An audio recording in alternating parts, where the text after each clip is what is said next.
The disclosure documents you provide during your home sale can save you from a lawsuit if done correctly. Let's explore the top 3 mistakes to avoid if you want to stay out of court. I'm Sara Driscoll in San Diego, California, and completing the disclosure documents correctly is harder than you might think. An experienced agent can guide you through this all-important part of the home sale process, but without an expert eye from a seasoned professional, most homeowners would make some mistakes that would land them in hot water. Mistake number 1, and this is a common one, is failing to disclose past issues that have been repaired. It's important to disclose past repairs, especially anything to do with water leaks. Water leaks can lead to mold, and if a buyer discovers mold after closing, the inevitable legal action will be extremely expensive. All a buyer really has to say is, if I had known about that, I never would have bought the home.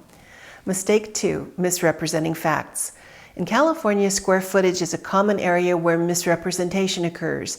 When a buyer sues over exaggerated square footage, count on it being an expensive settlement given our high home prices. A buyer can say they based their offer price on the size the seller represented the home to be, and if it turns out to be smaller, you can bet the buyer wants a refund. Another example of misrepresenting facts could be the year a major renovation such as a furnace or new roof was installed, or even the year the home was built. The best way to stay safe with these facts is to keep paperwork for your major renovations. Mistake 3 is intentional concealment of material facts. A material fact is something significant enough that a buyer might not buy the home if they knew about it, or they might not pay as high a price. That's precisely the reason homeowners sometimes don't want to disclose conditions, but you can count on the fact that the buyer will eventually find out whatever you don't want them to know. Right after closing, the neighbors love to come over with a cup of coffee and a plate of dirt. They say things like, "I remember when the pipe burst and the first floor flooded. What a mess that was." The new owners will be calling their attorney as soon as the neighbor leaves, if they even wait that long. If something is serious enough that you worry the buyer might not proceed with the purchase, now is the time you want to lose them. It's much better to lose a buyer now than face a lawsuit later. As much as sellers worry about telling the buyers anything negative about the home, buyers very often take disclosures in stride and continue with the purchase.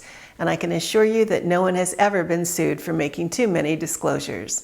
Now that we've covered mistakes, here are 5 best practices that can help keep you out of trouble.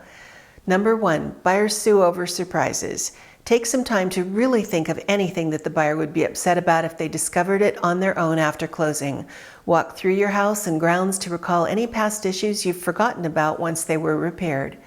Number 2, when in doubt, disclose. If you're unsure about something, disclosing it is probably what you already know you should do. There is a reason it came to your mind after all. And remember, there is no good news or bad news, it's just news. Number 3, stay away from adjectives and giving your opinion. I've taken a lot of classes over the years on proper disclosure, and one of the big takeaways is to stick with facts. If there's a crack in the patio, it's not a big crack, little crack, shrinkage crack, common or typical, it's just a crack. In one class, we were shown a photo of a cracked sidewalk and a big tree next to it. He asked a room full of realtors what was going on. Most everyone said the tree roots were displacing the sidewalk. Then he told us that the previous day he showed the same photo to a room of structural engineers, and they said they didn't know. That was the right answer. We don't have the expertise to know, and it's not our place to guess. That advice applies to both agents and homeowners. Number 4, disclosure forms usually ask questions in the form of, "Are you aware?" That protects sellers from being responsible for conditions they don't know exist, but keep in mind the reasonable person test. Would a reasonable person be aware of something with your home? I remember one sale where the buyers called the morning after they spent the first night in the house, having been awake all night listening to the pitter-patter of little rodent paws in the attic above their bedroom. When the seller was asked about this, they said they had no idea there were rodents in the attic. I'm guessing their attorney convinced them they had nothing to stand on if the new buyer became aware of this on day 1. The sellers paid to have the rodents eradicated. Number 5, keep paperwork on repairs and improvements. People forget what they fixed over time, and memory plays tricks about how long it's been since repairs or improvements were made. Paperwork is especially important with an insurance claim and doubly important when the claim is about a leak or water damage. Insurance repairs often include mold tests and remediation if mold is found.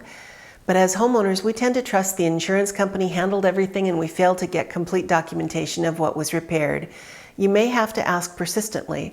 I've sold a lot of homes where sellers tell me about an insurance claim but say there was never any paperwork. When you sell your home and disclose the water leak, the buyer will want to know if there was mold. You don't want to have to guess or say you don't know. Buyers tend to worry about things like that. If you're thinking of selling your San Diego home, you can book a call with me by clicking on the link in the description below. I'm Sara Driscoll, and thanks for watching.